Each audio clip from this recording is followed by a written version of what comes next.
ये कहानी है बॉलीवुड के उस चेहरे की जो दिखता तो हीरो है मगर असल जिंदगी में शैतान से 2 कदम आगे है, जिसने न सिर्फ लड़कियों का शोषण बल्कि गुंडागर्दी, धमकी, ब्लैकमेलिंग सब किया और उसने कानून को अपनी जेब में रखा है। नाम है आदित्य पंचोली। इस कहानी में एक ऐसी बीवी भी है जो सब कुछ जानकर बोलती है कि मेरा पति तो बहुत स्वीट है। आज मैं आपको आदित्य पंचोली से जुड़ी ऐसे ऐसे कांड बताऊंगा जिसे सुनकर आप दंग रह जाएंगे। तो चलिए शुरू से शुरुआत करते हैं। 90s के दशक में आदित्य पंचोली की एक गर्लफ्रेंड हुआ करती थी, नाम था पूजा बेदी, जो उन दिनों बॉलीवुड की मशहूर हीरोइन हुआ करती थी, जिन्हें आप लोगों ने जो जीता हुआ सिकंदर और लुटेरे फिल्म में देखा होगा। पूजा ने एक इंटरव्यू में बताया कि मैंने अपनी नौकरानी जो सिर्फ 14 साल की नाबालिग लड़की थी उसकी गर्दन पर लव बाइट्स देखे तो मजाक में मैंने उससे पूछा कि आशिक कौन है। पहले तो वो डरी, फिर रोते हुए बोली आदित्य। नौकरानी ने बताया कि आदित्य पंचोली उसे एक्ट्रेस बनाने का झांसा देता था। फिर जब उसकी गर्लफ्रेंड पूजा घर पर नहीं होती थी तो वो उसके घर आता और नौकरानी से जबरदस्ती करता था। पूजा बेदी को आदित्य पंचोली की इस हरकत पर इतना गुस्सा आया कि उन्होंने मीडिया के सामने ही कह दिया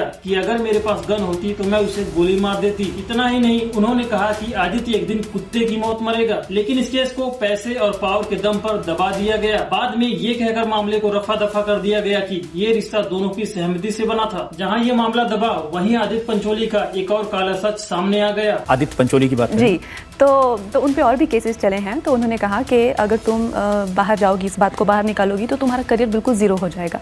साल 2003 में जब कंगना रनौत ने बॉलीवुड में कदम रखा तब उनकी उम्र लगभग 17 से 18 साल के आसपास थी। शुरुआती संघर्ष के दौरान उनकी मुलाकात आदित्य पंचोली से हुई। तब कंगना एक हॉस्टल में रहा करती थी। आदित्य पंचोली ने कंगना से कहा कि तुम यहाँ हॉस्टल में क्यों रहती हो। फिर कंगना के कहने पर आदित्य पंचोली ने उसे एक रेंट पर अपार्टमेंट दिलाया। कंगना चाहती थी कि उनकी एक फ्रेंड उस अपार्टमेंट में उनके साथ रहे, लेकिन आदित्य पंचोली ने मना कर दिया। कंगना ने बताया कि आदित्य पंचोली ने उन्हें उस अपार्टमेंट में हाउस अरेस्ट कर लिया था। यहाँ तक कि एक बार आदित्य पंचोली को अपार्टमेंट की तरफ आता देख कंगना रनौत बिना चप्पल की खिड़की से कूदकर भाग गई थी। आदित्य पंचोली की हैरेसमेंट की बात जब कंगना ने उसकी वाइफ जरीना वहाब को बताया तो उन्होंने कहा कि मैं इस मामले में तुम्हारी कोई मदद नहीं कर सकती। तब मजबूर होकर कंगना पुलिस के पास गई। कंगना के पुलिस के पास जाने पर आदित्य पंचोली ने उन्हें धमकी देते हुए कहा कि मैं तुम्हें बर्बाद कर दूंगा। इतना ही नहीं, उसने कंगना के अश्लील फोटोज और वीडियोस के जरिए ब्लैकमेल करके पैसे भी लिए। कंगना ने 2019 में आदित्य पंचोली के खिलाफ मुंबई के वर्सोवा पुलिस स्टेशन में एक FIR दर्ज कराई, जिसमें बलात्कार का आरोप लगाया। मैं फिर भी पुलिस के पास गई, मैंने FIR लिखवाई और मेरा करियर वहाँ पे जीरो हुआ भी।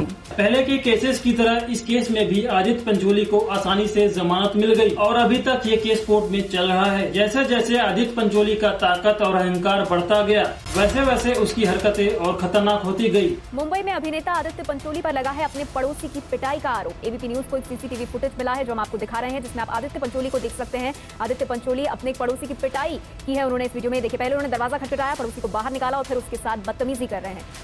साल था 2005। मुंबई के एक अपार्टमेंट में रहने वाले आदित्य पंचोली ने अपनी कार पार्किंग से निकाली और शाम को लौटने पर देखा तो उनकी कार की जगह किसी और ने अपनी गाड़ी खड़ी कर दी थी। गुस्से में आकर आदित्य पंचोली ने उस गाड़ी के पीछे अपनी कार लगा दी ताकि वो गाड़ी बाहर ना निकल सके। कुछ देर बाद वॉचमैन ने फोन करके गाड़ी के मालिक प्रीतम को बुलाया। प्रतीक के आते ही आदित्य पंचोली ने बहस शुरू कर दी। आदित्य पंचोली से बहस न करते हुए प्रतीक ने कहा कि ठीक है, मैं गाड़ी हटा लेता हूँ। पर बात यहाँ खत्म नहीं हुई। जैसे ही प्रतीक अपनी कार की तरफ बढ़े आदित्य पंचोली ने उन पर हमला कर दिया। इस हमले में प्रतीक को गहरी चोटें आई। कुछ मीडिया रिपोर्ट्स के मुताबिक आदित्य पंचोली ने न सिर्फ मारपीट की बल्कि गालियां देते हुए बुरी तरह से धमकाया भी। आदित्य पंचोली के खिलाफ मुंबई पुलिस ने 4 धाराओं में केस दर्ज किया। सालों तक तारीख पे तारीख मिलने के बाद 2016 में मुंबई की एक अदालत ने उसे 1 साल की सजा और 20,000 रूपए का जुर्माना लगाया। बाद में इस फैसले को बदलकर 1.5 लाख रूपए मुआवजा कर दिया गया और एक बार फिर आदित्य पंचोली अपने पैसे और पावर के दम पर जेल से निकल गया। आप लोगों को जानकर हैरानी होगी कि आदित्य पंचोली के सारे बुरे कामों को जानते हुए भी उनकी वाइफ उनका सपोर्ट करती है। अभी हाल ही में उनसे सवाल किया गया आदित्य पंचोली के अफेयर के बारे में,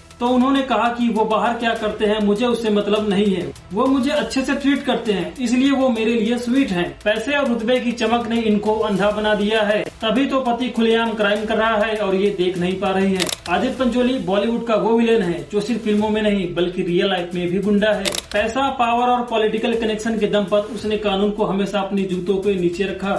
इंडिया में जब तक इन जैसे गुंडों के पास पैसा है तब तक इंसाफ का सौदा होता रहेगा। क्या आप लोगों को भी यही लगता है कि आदित्य पंचोली पैसा और पावर के दम पर बचता रहा है? तो नीचे कमेंट में यस लिखकर हमें जरूर बताइए। साथ ही अगर आपको यह वीडियो पसंद आया हो तो वीडियो को लाइक और शेयर भी करिए। इसी तरह के और वीडियो देखने के लिए हमारे चैनल को सब्सक्राइब कर लीजिए।